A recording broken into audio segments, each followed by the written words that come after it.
Funding for this podcast is provided in part by the IPM network through USDA NIFA and various commodity groups.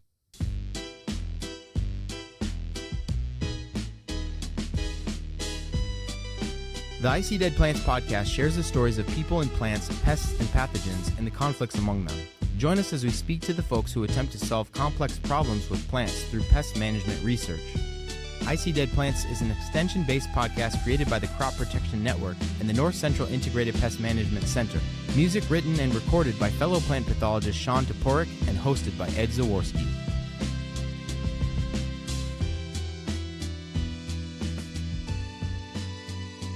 Welcome back to the I See Dead Plants podcast. As always, I'm your host, Ed Zaworski. Today, I am joined by a recent graduate with his PhD and someone I consider to be a good friend, and I'm happy to have on this podcast, Dr. Jose González-Acuña.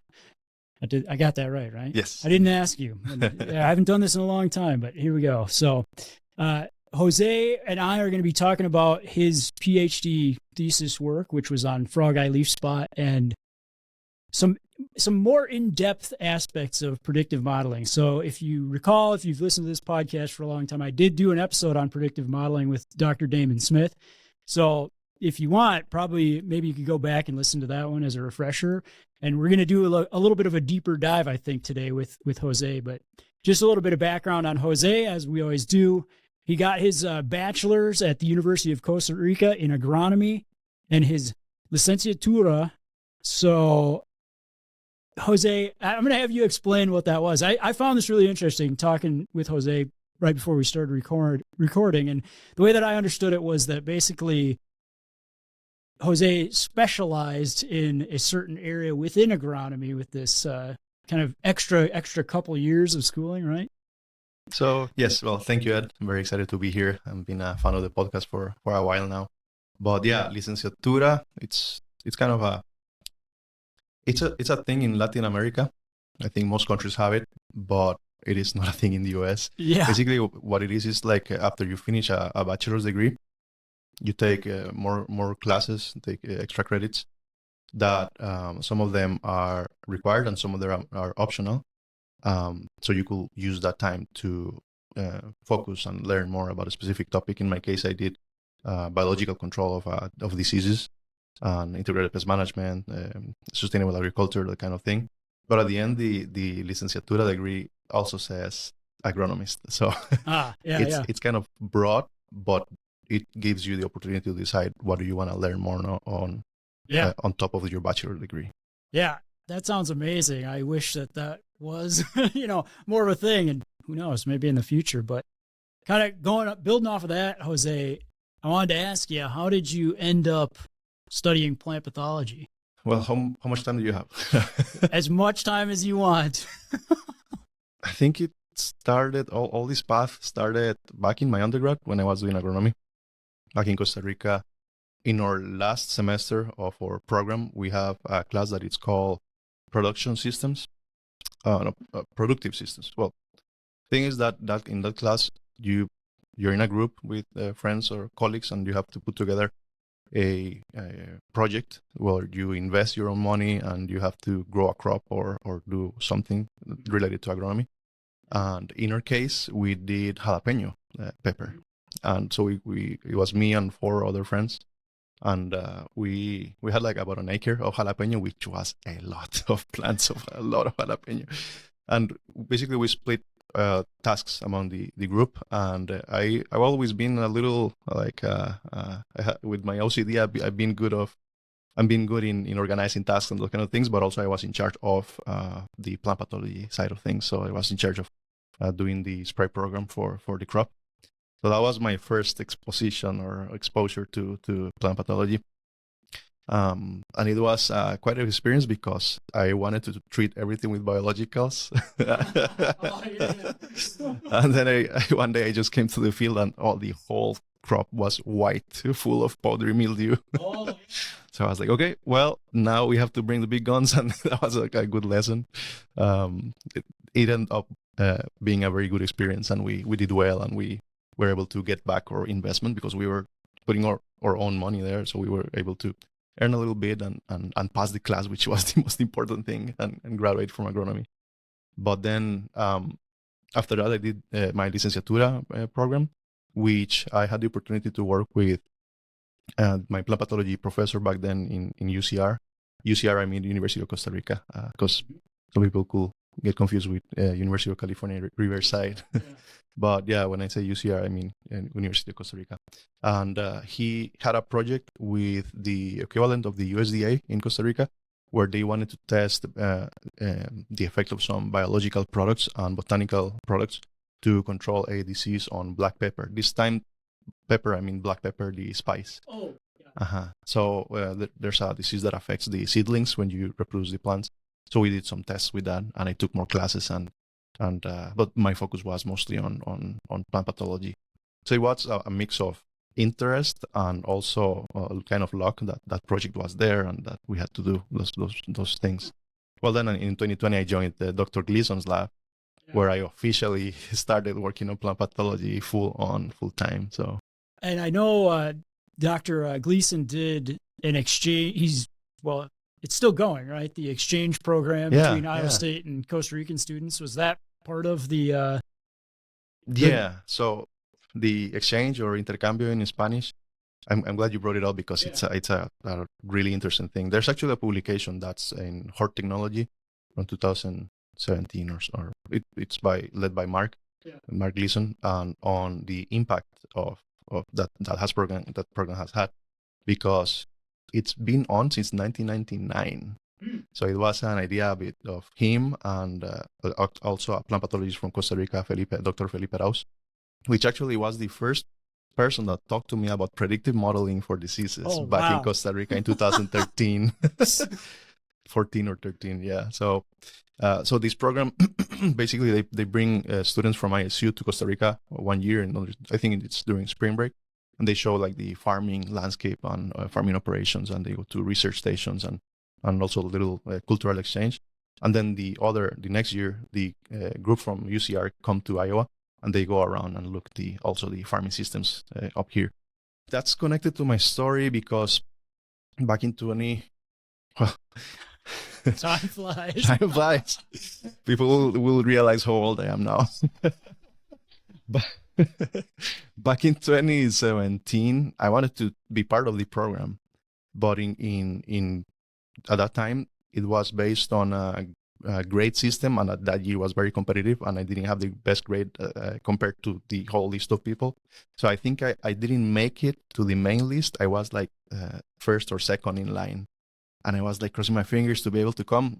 Didn't make it, but I still wanted to do something. So a friend that was doing a master's in Michigan State sent me a flyer about a program in South Dakota that they were looking for students. And I applied, and I got accepted for an internship in South Dakota. So I was like, well, I can come to Iowa's ISU. I just go somewhere else and do my own internship. So I was able to do that for a summer in 2017. And that was my first experience in the US in the academic world. Then in 2018, my girlfriend and now fiancé, she was able to come in the intercambio.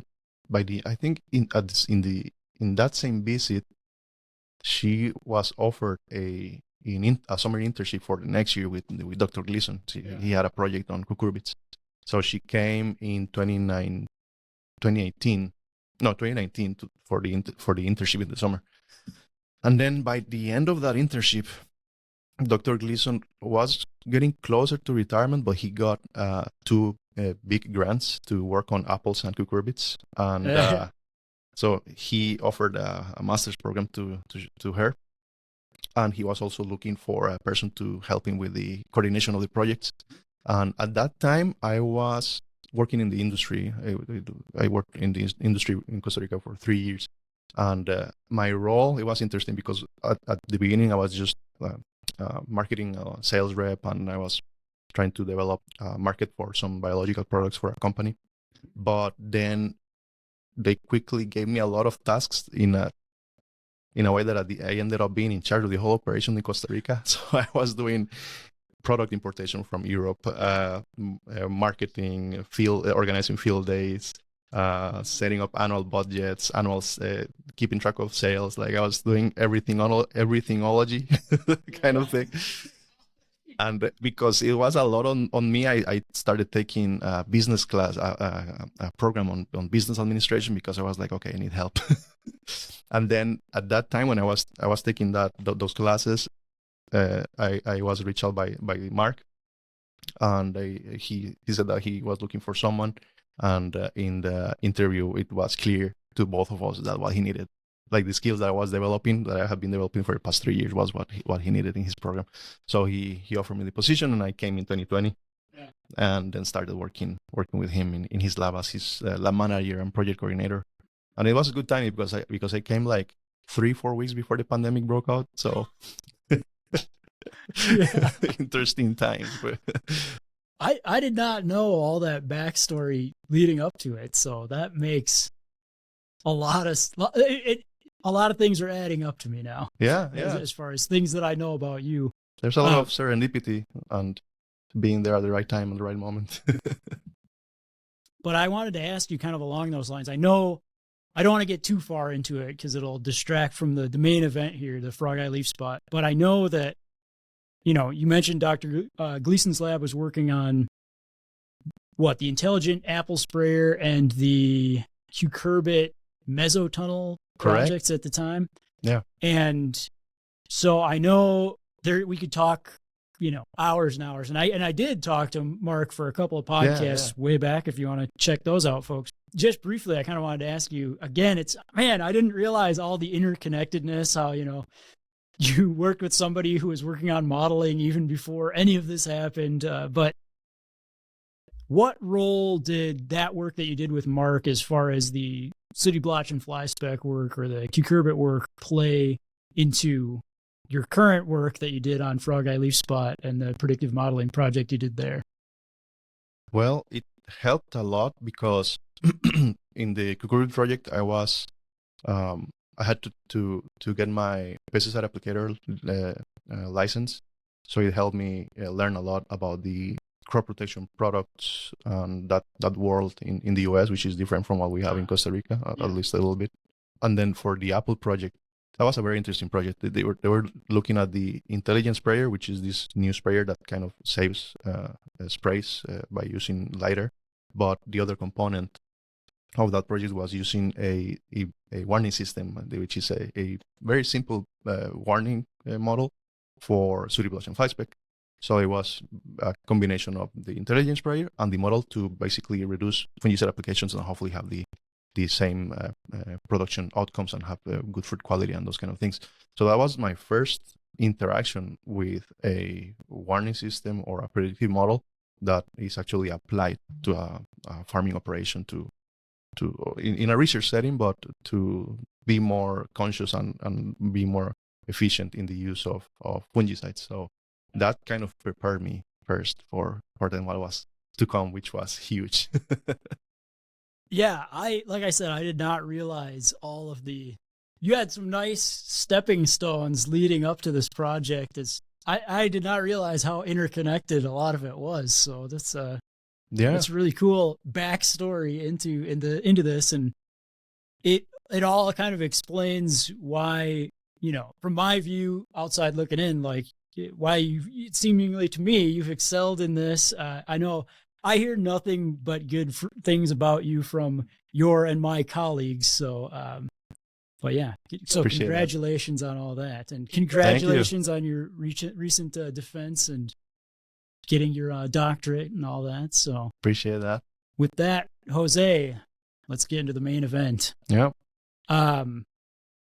I think that logically, I was thinking we'd talk frog eye leaf spot before we talk modeling to kind of give people a little bit of background on the pathogen and the system before we get into the models themselves. So for those who don't know, what is frog eye leaf spot on soybeans? Actually, that name, frog eye leaf spot, can be found across different crops. Oh, interesting. I did not know For this. example, in apples, when I was doing my apple project, I found out that we had frog eye leaf spot of apples, which is a different species completely. That was crazy, but yeah. Does the one on apples actually look like a frog's eye?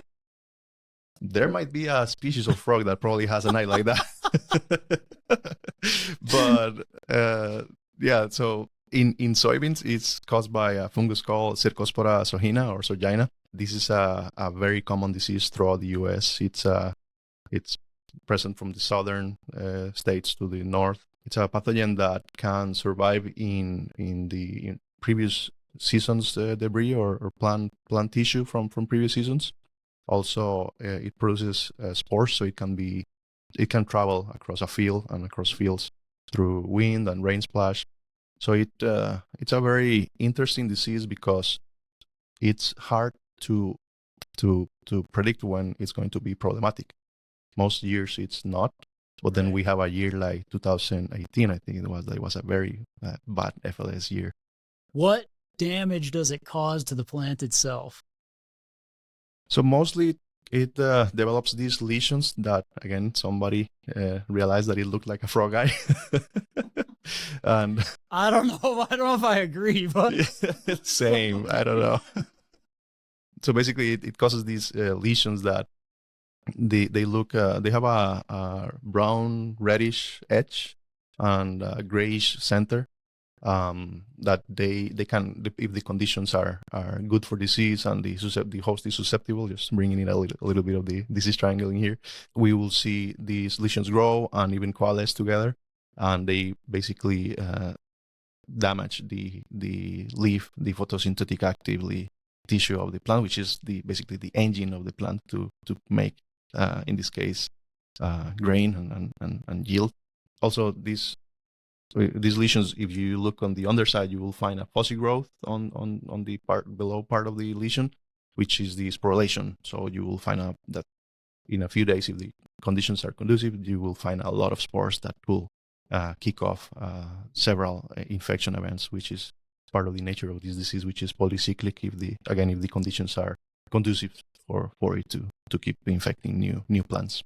Also, it's interesting that older tissue is not as susceptible as newer tissue. So usually we find these lesions being developed mostly on the upper canopy part. You know, you mentioned that it's only a problem on occasion, but it's been getting a lot of traction in recent years, I feel like. Why is frog eye leaf spot such an important disease that we pay attention to? I want to mention that there's a work that was published a couple of years ago by Jonathan Barrow, published in Plant Disease, I believe, that they took a huge data set of trials with frog eye leaf spot severity and yield data to try to understand how this disease affects yield. Based on their analysis, they found that for each 1% severity of frog eye that they found in a field, there is a 0.51%, 0.51% of yield being reduced for 1% of severity. So let's say I just did a quick estimation earlier today, and if we use the average yield of 2025 for the US, I think it's 53 bushels per acre. If we have 5% severity, that's 2.7 bushels less per acre if we have a severity of 5% of frog eye. So it can be very detrimental to the profitability of a farming operation. So that's why we are very interested in studying, and there's several labs and research groups that have been studying the disease for years and from different perspectives, in a way that we can be more prepared to manage it properly. Because again, I was not around in 2018, but looking at the data, it was a really nasty year for frog eye with a huge economic losses because of high severity throughout the US. Speaking of management, you mentioned, what is typically done with frog eye leaf spot in order to manage it? In general, we can think of cultural practices, we can think of fungicide applications and genetic resistance. All of them complement each other, but I will say that the most important one is the genetic component, which it seems that the breeding programs have been getting better and better at providing good resistance to frog eye in the past few years. Because the last report for yield losses for diseases in soybean was out a few, I think a couple months ago. And in the past 5 years, frog eye leaf spots of soybean has been not on the top 5 diseases Oh, So okay. it's been well under control, I think, which could be a combination of things also, right? But I will say that a big component of that is it's soybean breeding programs being on top of things and doing things right. One of the most common ways of managing the disease is applying a fungicide. Usually growers, farmers target the R3 growth stage of the crop to do the fungicide application. Mhm. And in some regions, especially in the southern US, they will do 2 applications in R3 and R5. But well, that's a whole different situation because they have several diseases that could be of interest that they need to be on top of it. For fungicide applications, I think I read that it was around 30% of the acreage of the US that it's estimated of the soybean acreage in the US that it's sprayed with a fungicide. And Gotcha. I will say that most of those applications are targeting frog-eye. So it's a very large acreage. And sometimes those applications are necessary and sometimes they are not necessary, which is kind of Sure. why we want to understand when we should go out and spray. And I just want to say that the cultural practices that could have an impact on the disease are related to the presence of the inoculum. So Mhm. if we are able to reduce the inoculum in a farm, in theory at least, we will have a less risky situation when we grow soybeans again. For example, crop rotation, those kind of things can help reduce the amount of inoculum that we find in a field. I didn't realize how important genetic resistance was for frog eye leaf spot in particular. I wanted to ask you too. I know that frog eye leaf spot has developed some fungicide resistance as well. What role is that playing in the management that's going on? Yeah, so the resistance that you're mentioning is now found everywhere in the US. It's resistance to the strobilurin group of fungicides. I will say that now the recommendations are to use a mix of triazole and SDHI, which are 2 fungicide groups that are still effective at controlling the disease. We also have the methylbenzimidazole caramates, FRAC group 1, that they are also labeled for frog eye. But in general, we're trying to move out of strobilurins because they're not working, because now the populations have this mutation that make them resistant to that molecule. So I think now it's well known that we shouldn't be spraying strobilurins if we are targeting frog eye leaf spot. And there's a trend. There's a paper that they have found a trend of loss of effectivity of also SDHIs, but there's no resistance yet. But it is a warning call for us plant pathologists and in general crop consultants to be wary of how we recommend fungicide applications, because we need to protect the molecules that are still effective at controlling the disease. We need to protect them so it doesn't happen again like what happened with strobilurins. What brought you and the Mueller lab to work on predictive modeling in this system? Well, that last part of the question makes me go back to 2022 real quick. So in 2022, I was working with Mark Gleason, but I knew that the funding that he had was coming to an end, and I needed to keep studying because I started my graduate program in 2021. So this is a little parenthesis before we go into your question, but I saw a job posted to work with in Darren Mueller's lab, but it was like an administrative job. But I was like, okay, I don't care. I just need to work and to finish my master's program at the moment, which then grew into a PhD. And I went to Darren and I knocked his door. And first thing he says, Jose, that job is not for you. I was like, oh my God. He said, but I am looking for a lab manager. So after we discussed how we could make this work, I started working with him. Part of the things I want to do was to keep working on my graduate program, but grow it into a PhD. The way to do that, we needed to find a project that was similar to what I was doing with the Apple project, which in my Apple project is one of the chapters of my PhD, is testing a disease warning system for this disease in apples. And we need a connective point, right, to talk about similar things, but now in soybeans. So that's when he floated the idea of putting together the frog eye leaf spot model as part of my PhD program, which was something that it was probably in conversation for a few years with all those people, Damon Smith, Carl Bradley, Darren, all of them probably had been talking about that for a while. So it was a combination of things, like, again, by being in the right place at the right moment, the development of resistance, that it's a warning call for us to have a better use of how we apply fungicides.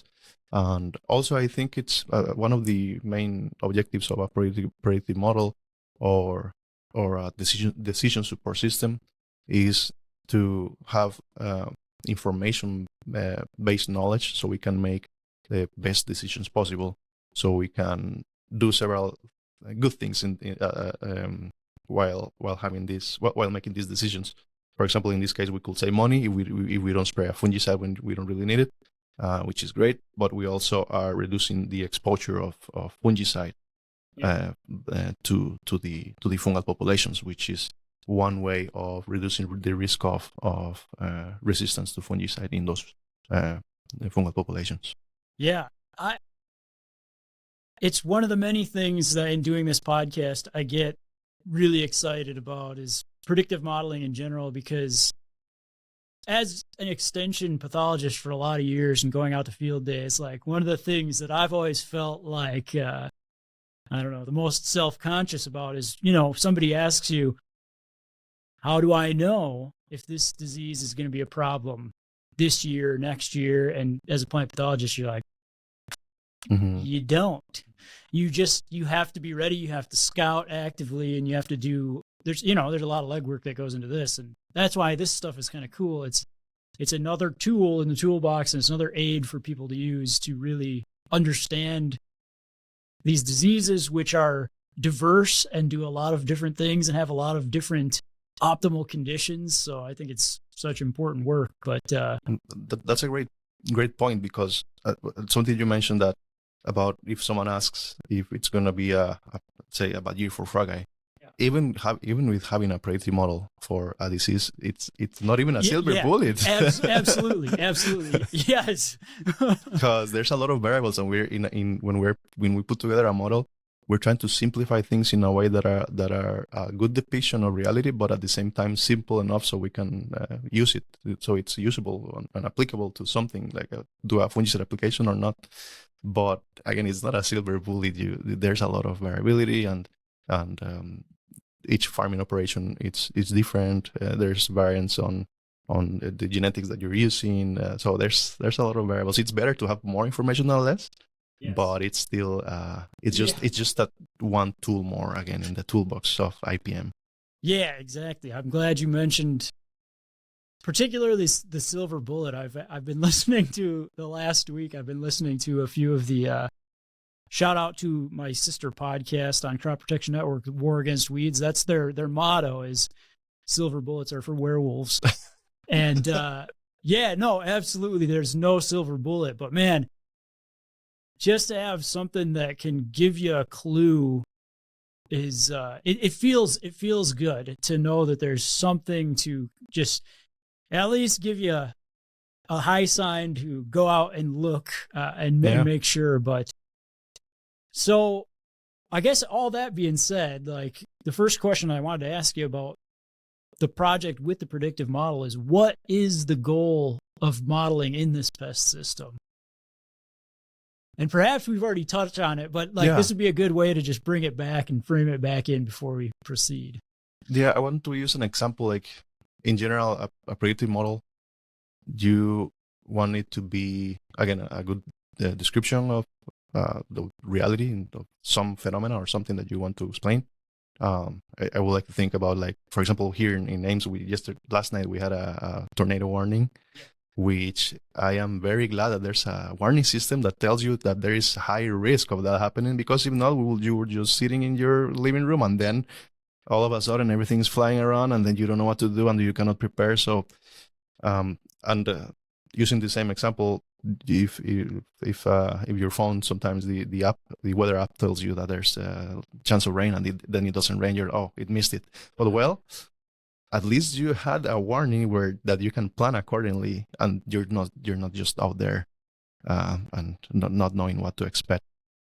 In particular for Frog Eye, the end goal of these predictive model efforts is to use a statistical model, which is an equation, somehow mathematical equation, that tells us what is the risk of Frog Eye from occurring. Or actually, in our project, we looked at what is the risk of severity from increasing. So that's the particular response variable that we used. And here's where I want to connect prediction model to decision support system. So we want to have a predictive model which we can incorporate into a decision support system, which is basically a framework that people can use to interpret the actual model and make decisions accordingly. One example that applies to this project is that now the Frog Eye model, along with other models, can be found in Crop Protection Network in the Crop Risk tool. So the Crop Risk tool, I see it as the decision support system that hosts the predictive model for Frog Eye and other models.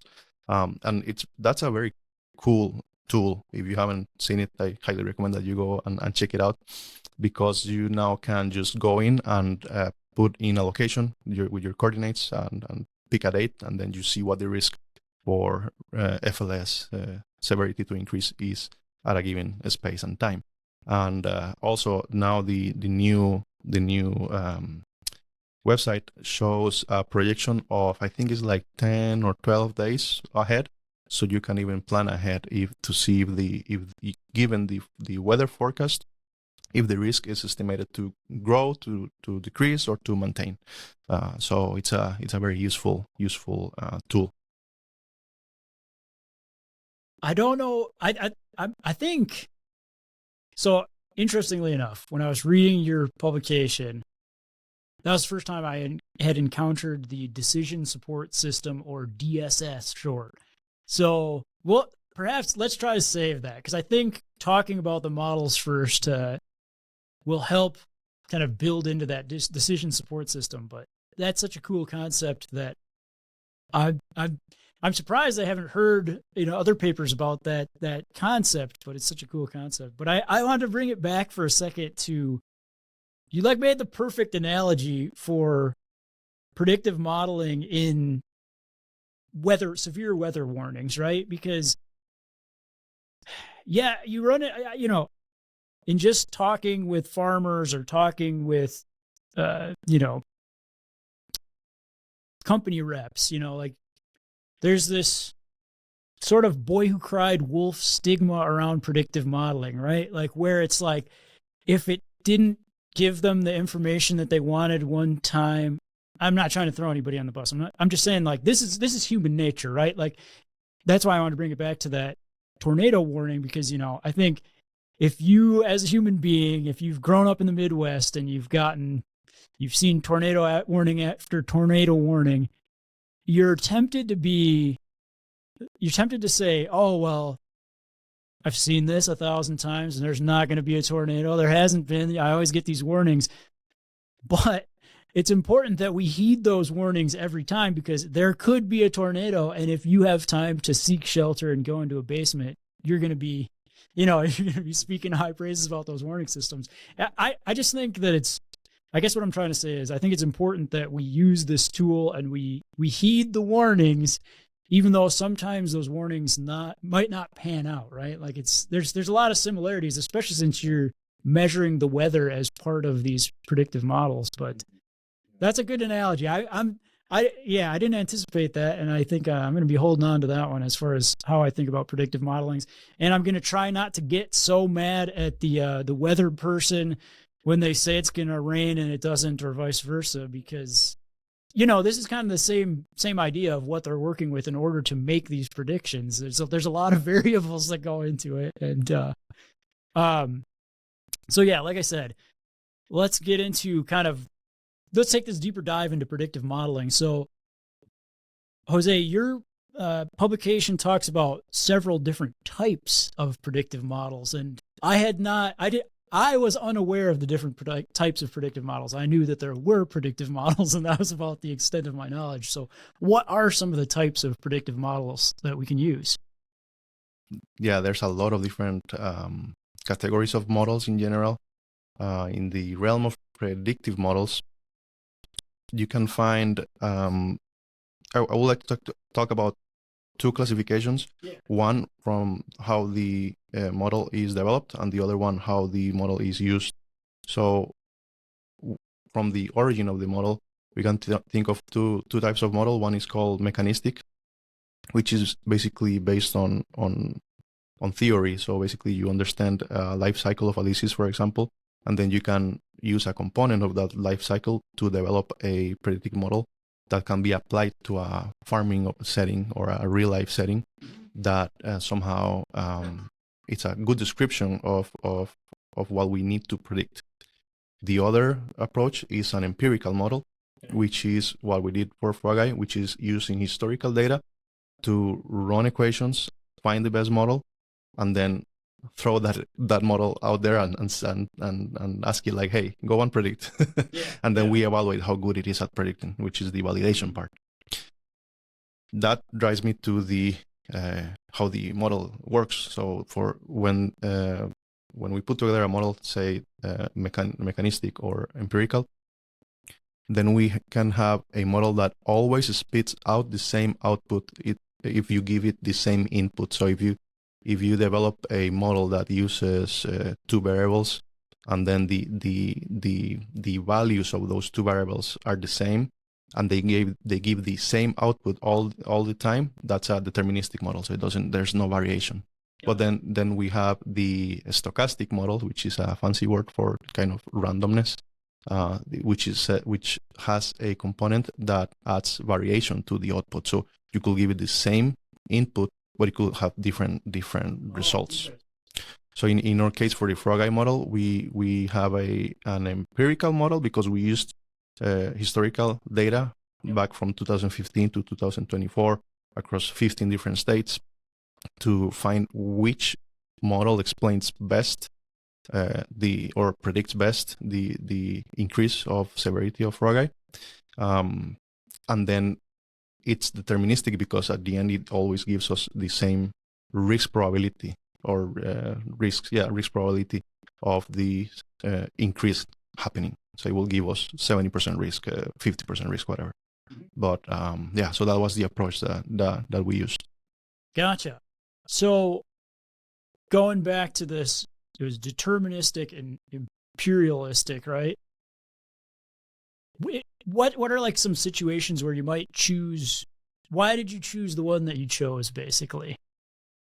At the moment, it was more a decision on following the pipeline that the group has been following, that has been working, and also having at the end with modeling, there are no right answers. I mean, you have metrics to measure how well you did, but you can select different routes and there's no right or wrong. So in our case, we were able to put together a huge data set because, I mean, we were able to have this huge historical data set. Without that, we will probably try to do a mechanistic approach, and because we understand the life cycle of the disease. In this case, we had the data. We had the data. I put together the data set from all around the US, and then we had the pipeline on that was built on for the tar spot model for corn, and then we used a similar approach that they used for the Frog project. And we found the best model, and then we decided to go with that. So more or less, like you had the data, you had the historical data to use, so that made the choice for you. Like, let's use this historical data to the best. Okay, gotcha. Yeah. And again, at the end, we could have gone on a different route, and it's not wrong or bad. It's just a matter of find a way that you find a model that it's again usable and you can interpret, and that it's simple enough that you can extrapolate to different situations and that. Yeah. Oh, and it makes total sense that you wouldn't start from scratch all over again when you have these other disease systems like tar spot and white mold that people have been building models for. Why start from scratch? And when, especially like you said, you have the data, you have the historical data, and you have previous models that have been tuned to work. So you had something to build off of, basically, right? Right.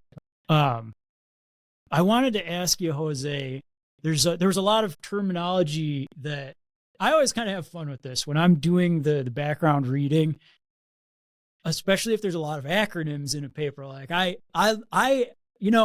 this is not something that I feel weird saying this out loud because I think, as a student in my early career, like if I would have said this, if I would have heard myself saying this, I would have been like, what are you talking about? I enjoy like finding those things and going to look them up because I gain such a better understanding doing that than, I don't know, somebody like lecturing to me in a classroom and telling me about these things. But two of the things that I was looking into that I saw a number of times in your publication were logistic regression models and machine learning models. And I was kind of curious to hear more about those things and what they mean and how you used and how you decided what to use within the models that you chose. So whatever you want to start with that, I whatever feels right. So I'll start with saying that my project was on working with these models, but I cannot call myself an expert. There's a lot of people that know a lot more about this than me, but I will start by saying something that I heard from Damon in the past, that the logistic regression model is actually a type of machine learning model. So okay, it's a simpler version. Basically, with the logistic regression, what we do is that we have a response variable, say disease intensity, and we incorporate into a equation variables that can be related to the disease. And this is inherent to empirical models. The empirical models don't care about the biology of stuff. So we, as researchers, have to bring in that and make sense that we're not trying to correlate disease intensity to a variable that has nothing to do with it. So I guess that's part of the interaction or the nature of a machine learning process, that is the interaction of a computer and a person. So for the logistic regression, what we like about it is that in general, the logistic curve, which is an S-shaped curve, it's very useful in biological sciences because it describes how a lot of biological systems behave, population dynamics and epidemics. But in predictive modeling, we like it because you can use these response variables and for example, weather variables to get a probability. So it will give you the equation that you use for describing the model. It will give you a value from 0 to 1 that can be interpreted as 80% risk, for example, of disease occurring or increasing given this temperature range. So that's why we like using logistic regression, and it's been around for a long time, and it's a very simple yet powerful mathematical tool that is used across biological sciences. I think when I looked up logistic regression model, I think the way that it was described just with, the Google AI that spit back the answer to me was like, you're interpreting data that you have like into like a kind of like a true or false system for the computer. But I like the way that you said it. Like you're talking about making something that going from the biology to making something that a computer can understand. You're like putting the biology into ones and zeros for the computer to understand in order to run the model, right?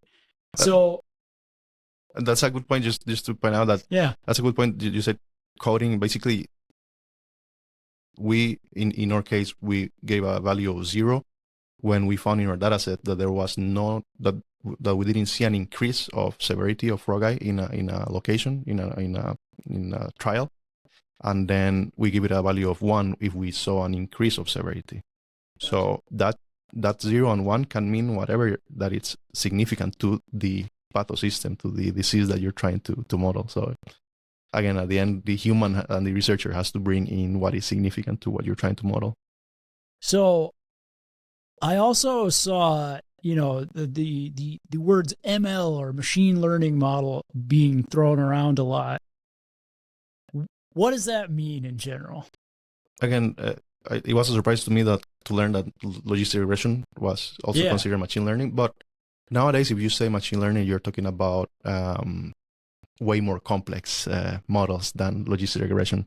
Machine learning in general implies that we have a model that can handle large quantities of data and do very complicated calculations and solve mathematical equations in a way that in the past it was very slow or very difficult. Nowadays, with the computing capabilities, we can run those things really, really fast and in a laptop, where in the past it will, and nowadays in a few minutes. In the past, it will take probably days to solve those problems. So now, because of the computing capabilities and again great minds working on this topic, several people have developed different algorithms that they give them their own names because of the approaches that they find to solve the problem that we are trying to describe. I See Dead Plants bridges the gap between plant science research and the impact it has on our daily lives. It is brought to you by the Crop Protection Network and the North Central Integrated Pest Management Center, which are both partially supported by the USDA National Institute of Food and Agriculture. For more information on today's topic or other pest management issues, check out our show notes, cropprotectionnetwork.org or ntipmc.org. Remember, this information is for entertainment purposes only. The statements made in this podcast should be interpreted within the limited context of the particular topics being discussed. Contact your state extension program for local information on pest management. For the full non-discrimination statement or for accommodation inquiries, go to cropprotectionnetwork.org/about. Thank you for listening to I See Dead Plants.